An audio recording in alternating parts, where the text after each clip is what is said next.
Let's talk about how to pass Deloitte's video interview in 2024. What's up guys, it's Mike from Deloitte English. Today we're going to be talking about how to pass the first round interview for Deloitte. Deloitte is the biggest of the big four professional services company, namely being Deloitte, EY, KPMG and PwC, racking up over $50 billion in annual revenue and employing over 300,000 people worldwide. Deloitte derives over 40% of its income from consulting, making it also one of the world's largest consulting companies, something that I often bring up for young people who want to break into consulting but want to look outside the traditional management consulting firms. Deloitte also generates over half its revenue from North and South America, but has a significant presence in over 150 countries. Today we're going to be talking about Deloitte's first round interview, which could be one of two things. It could be a day in the life job simulation, which is very similar to Deloitte's previous job simulations over the past 2 years, as we've been covering Deloitte on YouTube since 2020. And that's probably going to be if you're a graduate, an intern, or looking to get an apprenticeship at Deloitte. However, if you're a professional looking to work at Deloitte, then most likely you're going to have a first round telephone interview, maybe video, maybe face-to-face. So we're going to be looking at questions that could come up in either of these scenarios, and I'm going to be giving you some background about how to think about answering these questions and what you should do to prepare. As ever, if you want more help preparing for your Deloitte video interview, then check out our Deloitte Pass the Interview pack down in the description below.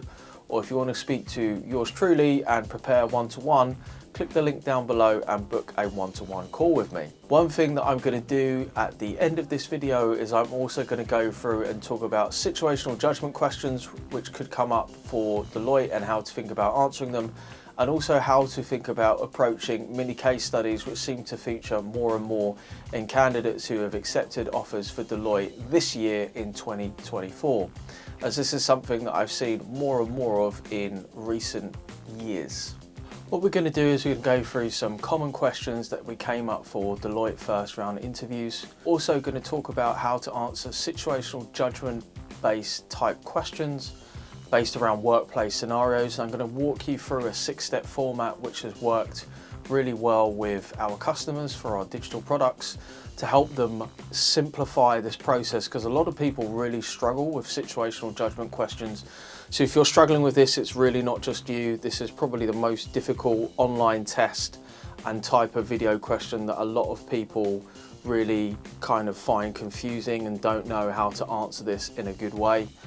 I'm also going to touch briefly on case studies and business emails, as this is certainly a trend that I'm seeing more and more for Deloitte in 2024 when I was looking back from people who have successfully gone through the interview process and accepted an offer at Deloitte.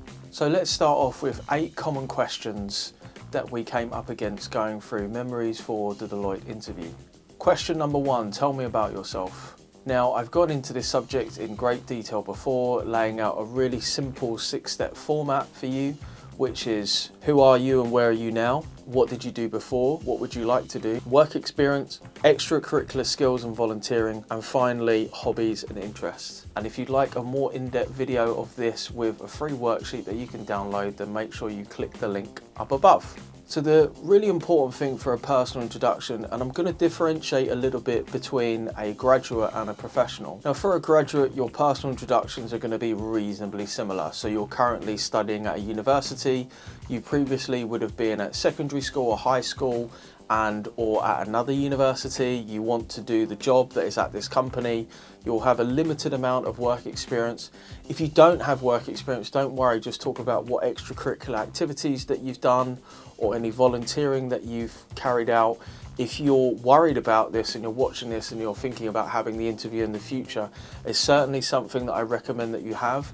Employers are definitely going to be looking to see where is it that you've actually applied the skills that you're going to be needing for this job.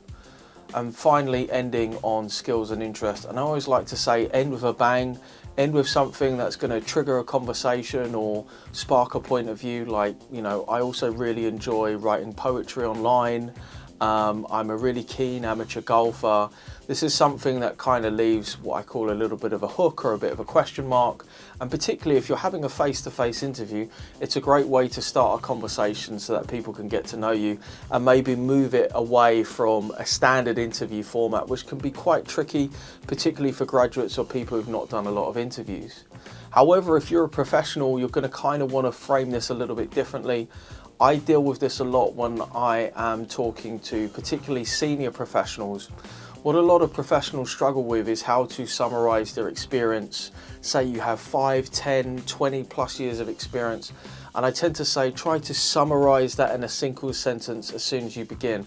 Hi, my name's Mike. I have 19 years of technology consulting experience, working at Accenture, IBM, and a range of small businesses on a contract basis, helping with applications and websites which have reached tens of millions of users. Now you can see what I've done there is really get somebody to buy into my personal introduction and to show interest. A theme that I like to bring out is, sort of thinking, how can I maintain somebody's attention or interest when I'm delivering a personal introduction? And I think something that's really important is just to think about, what is a way that I can really encapsulate to you that I'm a serious guy? I'm somebody who knows what they're doing, I'm somebody who has a large amount of experience, and I'm definitely somebody who can do this job that you're looking for. So that's a different way to think about a personal introduction if you're a professional. One thing that I would say is, whoever you are, whatever you're doing, a personal introduction is a wonderful place to start for your interview. It's something that I always get people started on whenever I do one-to-ones, particularly if you're nervous about interviews or you haven't had a lot of practice for interviews. You can download the free worksheet, which is actually in the description below under Application Success Secrets, which is how to get your first, next or last interview. It's full of loads of free handouts which should really help you, particularly if you're just getting started in the application process. Write out your answer in that worksheet and then just start to practice your answer once a day, print it out, put it somewhere where it's really obvious that you can see it as you're walking past. I'm a big believer in visual prompts or visual cues. So very often when we have a busy life and we kind of forget the things that we need to do, visual prompts are a great way, like on the kitchen cupboard, on the fridge, on the bathroom door, just somewhere where you're going to see it and go, right, let me do my personal introduction, because practice really does make the difference between an okay personal introduction and something that's really going to grab your audience's attention. Question number 2, why do you want to work for Deloitte? Now, this is a classic interview question that you're probably going to get whatever the style of interview that you're having. First of all, what is the employer looking for? They're really just looking to see if you've taken any time to research into the company. Why are you particularly motivated to work for us, above and beyond the obvious, which is, I just want a job, I just want to get paid, I just want to, So why do they ask this question? Well, they're looking for somebody who's just done their homework. Now, as somebody who has carried out quite a lot of interviews for different companies that I've managed or I've run, one of the first questions that I ask is, why us? Why not somebody else? What I'm not really looking for is somebody to say, well, I just want a job and I just want to pay the bills. I want to see somebody who's a little bit motivated, who's done a little bit of homework, because how you do anything is how you do everything. And this is a question that you could really take, 5-10 minutes, looking at their annual report, looking at some recent white papers. Deloitte, because they have such a large consulting division as a global company, have some really brilliant white papers that they put out on a regular basis. There's lots of information, or if you want, just take some of the facts like I did out of our Deloitte Pass the Interview pack, where we churn out about 100 facts for every single company, so you're not getting the same facts as everybody else. You're looking for 5 or 6 facts here, whatever's going to fit into a 2-minute answer. And to make this answer really as good as possible, I'd say relate something personally to yourself. I'm so interested in working for Deloitte Consulting because you are one of the biggest consulting firms in the world. 40% of your revenue is derived from consulting, and I feel that this would be a great place for me to grow in my digital transformation consulting skills. So this is a really good example of just weaving a fact in to have something to do with you. One thing that you don't want to do so much is really base it all around you. Well, it'd be a great opportunity for me. I'd get the chance to learn. I'd get to do this. I'd get to do that. A company doesn't really care about what you're going to get from it. The company cares about what you've taken the time to learn and demonstrating that you've put that 15 minutes to just go and find a couple of unique facts about the company. Question number 3, why do you want to do this job? Why this team? Why is this job right for you? I'm giving a couple of different variations for this question because I find sometimes people will kind of pause and go, well, are they asking me the same question? Are they asking me the different question? But this is a basic 2-step process. So first of all, just tell them what you would do. So as a tax analyst, I would be expected to liaise with clients on a regular basis, liaise with HMRC and the bank, and so on and so forth, right? What I'm really demonstrating to the employer or to the algorithm if I'm being analysed by HireView, Modern Hire, or one of those SaaS companies that are carrying out the one-way interview process, is I understand the skills that are required to do the job. This is particularly important for a video interview because essentially what they're going to do is they're going to take everything that you say, they're going to pass it into text, and then they're going to analyse those texts and be looking out for particular words that you have said to demonstrate that you understand and are a good fit for the job. So that's the first half of your answer. The second half is about picking out 2 or 3 key skills that you feel are really important. So is that attention to detail? Is that teamwork, leadership, collaboration? And just providing a very brief example about where you collaborated, where you had good teamwork, leadership, financial analysis skills. I've got great financial analysis skills because I've actually spent 3 years being a member of our asset management society at university. Just a little something that says, look, I'm not just saying it, this is something that I am genuinely good at. And this is going to offer a really complete answer to this question. One thing that I noticed going through the memories for this interview and for this process for 2024 is that a lot of people, particularly later on down the line, were being asked more in-depth questions about why this role. Professional services companies are looking for high-level knowledge workers. These are people who have a high level of technical skill and knowledge around a very specific niche or subject. So therefore, something that you really want to think about is, do I really understand this role? Do I understand the qualification that I need? Do I understand what's happening in the industry? Have I actually read about the company and their white papers to see what challenges their clients are facing right now? Again, a little bit of homework, 20-30 minutes is going to make all the difference between you and somebody else who really doesn't know what job it is that they're going to be doing, and they're going to be filtered out of that process very quickly. Question number 4, walk me through a moment when you faced a challenge and what you did to overcome it. This is a great question that I really quite like because there are 2 reasons. Number 1, you get to see what that person actually feels as a challenge, and also you get to see how adaptable and flexible they are. One of the keystone skills, particularly for a young person going into a new role, is to think, how resilient are they? How flexible are they to change? Because business is messy, clients change their mind, deadlines change. Any professional watching this video can attest that things very rarely go from A to B. And as they say, the best plan only lasts until first contact. So when you're talking about a challenge, make sure it's something that's really clear and easy to understand. And also, what are the consequences if you do not overcome this challenge? Good challenges I like is like a change of specification for a job or for a project, a change of deadline. Perhaps you've had a team member who isn't pulling their weight, already all of a sudden has a personal situation which had come up and therefore they're not able to engage in the project and what they're doing, and you suddenly find yourself faced with this challenge to be able to go and get a result. Now, when you're talking about how you overcome this challenge, something I often say to people is, don't just tell me what it is, teach me. So teach me, if I had to go through the same challenge as you, the step-by-step process that I would need to take in order to fix this challenge. It's much like teaching somebody to cook. You're not just going to say, go and bake me a chocolate cake. You're going to say, right, here's the recipe, here's the things that you need, you're going to have to buy, here's the steps that you're going to have to take one after the other, because otherwise you're going to end up being frustrated. That person is going to produce a chocolate cake which is completely different to yours. And that's a very good way of thinking about how to answer this question. Question 5. Can you give me a time when you had to use data to solve a complex problem? So this is more and more of a common question, for example, for consulting, but also for audit and tax and deals, because more and more a knowledge worker's job, particularly in a professional services company, is driven by data, it's driven by numbers, it's driven by lots of different points that are having to be unified in one place, cleaned, analysed, and then for you to give a decision. Some important things to think about when answering this question is, first of all, how much data did you have? Where did you get that data from? How did you decide how you were going to analyze that data?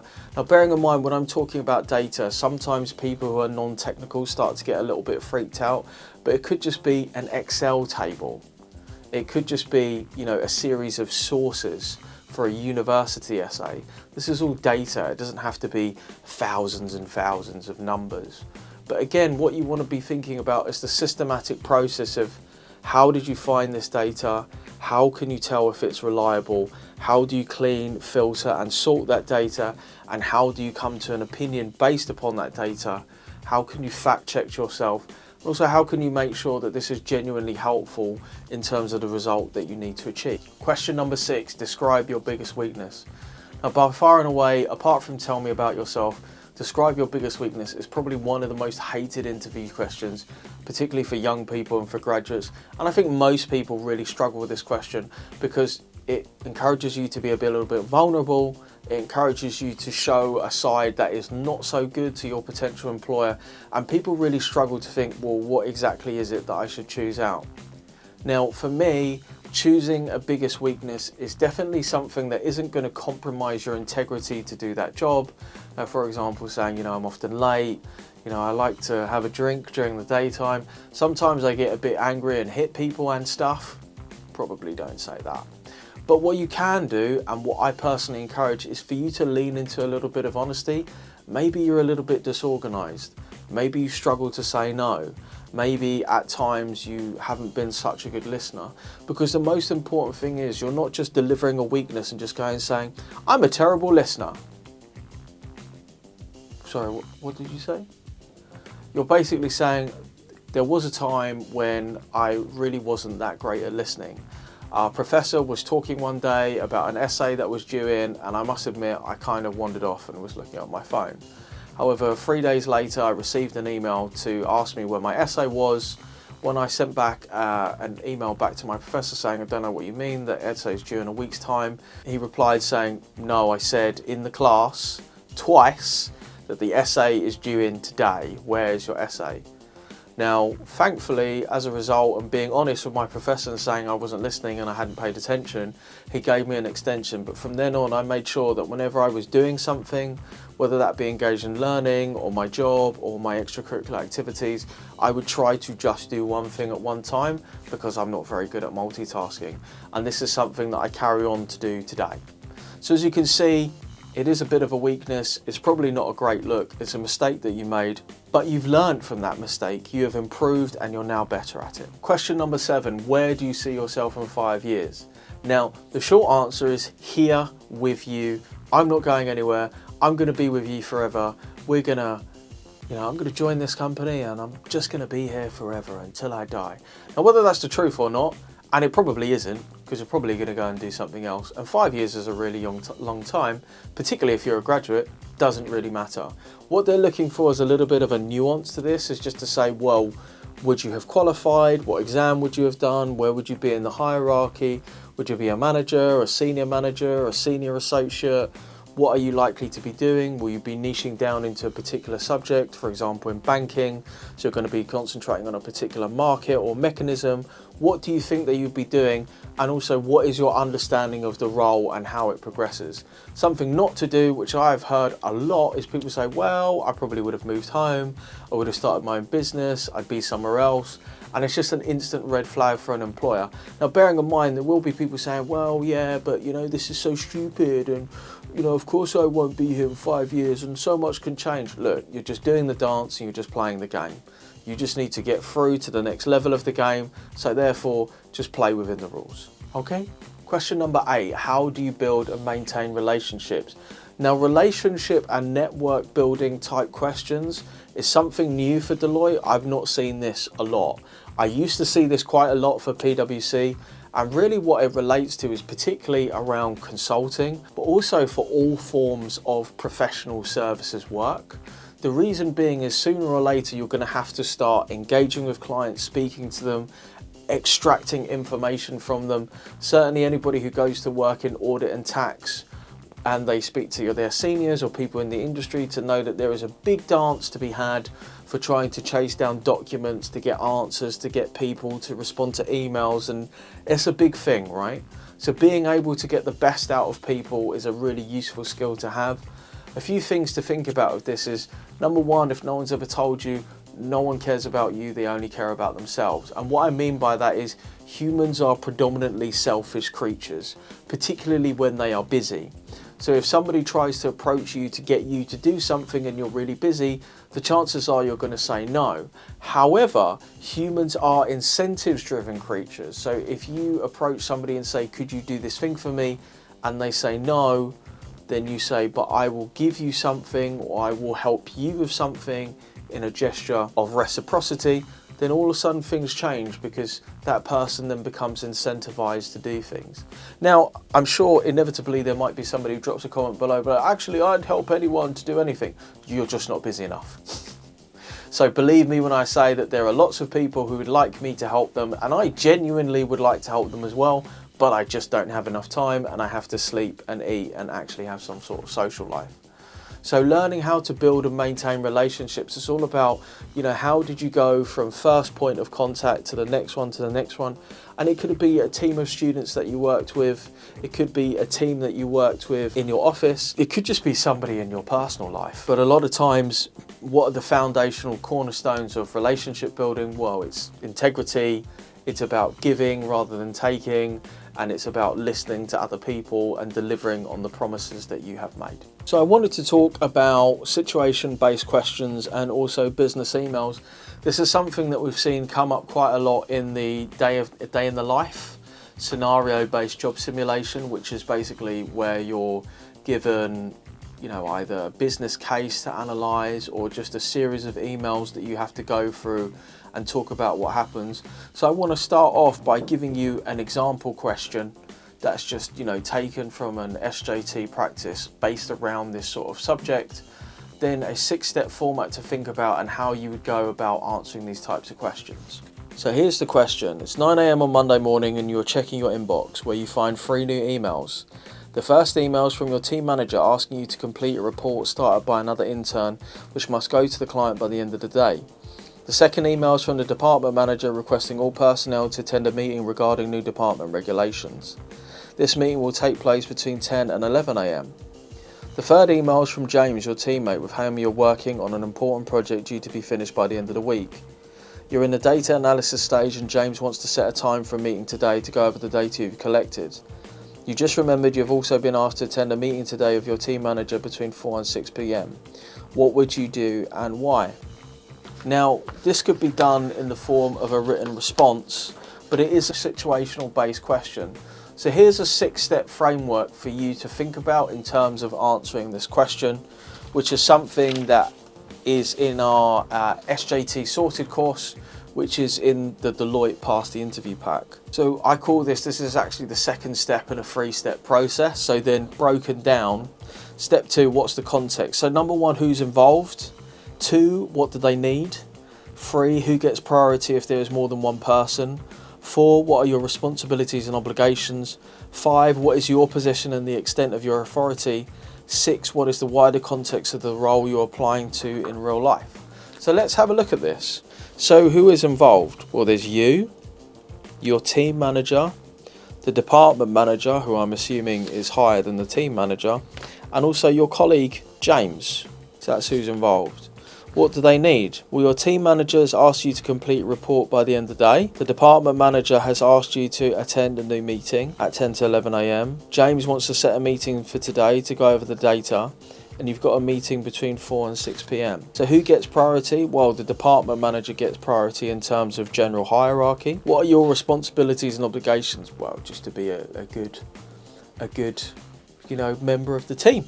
and help everybody out. What is your position in the extent of your authority? Well, I'm assuming you're a graduate, so there is no real extent of authority.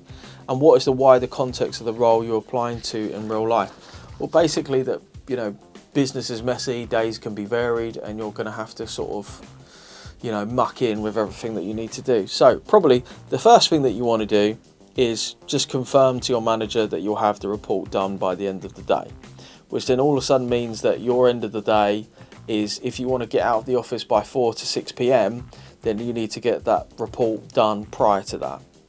The second email is about the meeting for the department manager, so you'll reply saying that you'll book that in, and that takes out 10 to 11 a.m. So the third email is from James, with whom you're working on an important project. So you say, in terms of a meeting for today, well, you could probably either do, sort of 2 to 3 p.m.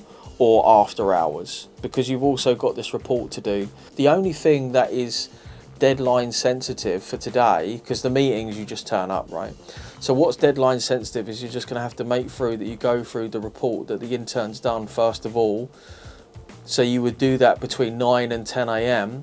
so that if there's any mistakes, any questions, you can email the intern there and then and CC in your manager and saying, "Hi Steve, please can we sit down at this time if possible, because this is a report that I'm due to complete of yours today and I have some questions that I need answers." That then leaves you, all things being well and good, any time between 11 and 4 to resolve the work that you have to do for your manager, to meet with James, and also to complete any other work that needs to get done. One thing to think about whenever answering sort of situational based questions is just do it one step at a time.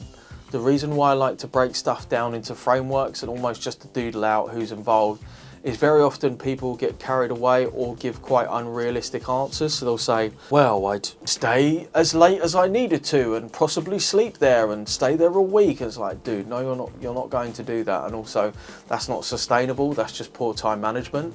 So ultimately you're kind of saying, right, it's 9 a.m. now. Maybe I can get away by 6 p.m. I've got 9 hours plus minus lunch. How can I organise my time as effectively as possible to get everything done that I need to get done for other people, and then breaking it down like that. And I find going through those 6 steps to be really helpful in terms of simplifying that process. When thinking about how to write a business email, there is a 2-page handout that I always give to people who are going through this. Now, a business email is quite different from just a regular email, like a LOL email, or sending GIFs or memes or sort of one-word responses. And probably a lot of you don't even do personal email because you'll do messaging through your phone or Snapchat or TikTok or whatever you guys use these days. So here's how to think about a business email, which is basically introduction, middle, end. So the introduction is who are you talking to and what are you talking to them about. The middle is covering the points and the context of the conversation, and the end is to talk about what do we do next? What's the resolution from this? So are you basically, do they have to reply to you? Do they have to find something? Do they have to agree something with you? That's how you end it. And also, how would they get in touch with you? And that's a good way to think about writing a business email. 1 paragraph, 1 point, or even writing it in bullet points is absolutely fine. Now finally, I just wanted to talk about the case studies. Now something that came up is these were sort of 10 to 20 minute case studies. Down in the past interview pack, there is a case study breakdown for beginners where I go through step by step how to solve a case study. But some pointers that I want to give to you, particularly if you're not familiar with case studies. Number one, the mathematics isn't going to be that complicated. So if you're not numerical, don't freak out. That's what a lot of people freak out about. Number two, make sure you understand the question. So a lot of people, when they get the case study, won't actually understand or answer all of the questions. They'll kind of read the first question, freak out, try to read everything, and then fail because they hadn't answered the other 2 questions that needed to get asked. Number 3, when you're going through the material, don't read it like a book. So read through the material really quickly, and be aware that some of it is relevant and some of it may not be relevant, and you probably don't have time to read it all. Number 4, have a notepad or something down by your side that you can make notes with. That's going to make your life a lot easier. Particularly, you have to deliver an oral presentation, or even if you have to write an email to respond to that case study, then you've got notes, numbers, keywords, names, stuff that you can refer to and easily put into your email. And number 5, complete is better than anything else. So generally what we're looking for whenever I test somebody through case studies is I want them first of all to just complete it, then to have good content, and then for it to be, you know, actually concise and clear. But that takes some time.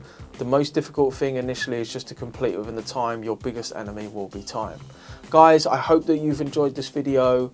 I wish you the best of luck for your Deloitte interview. If you've got any questions for me, drop us a comment down below. Let us know if this video helped you get a job. Please hit the thumbs up button so that more people can find this video. Or if you want me to do another video on a company of your choice, let me know in the comments. Bye.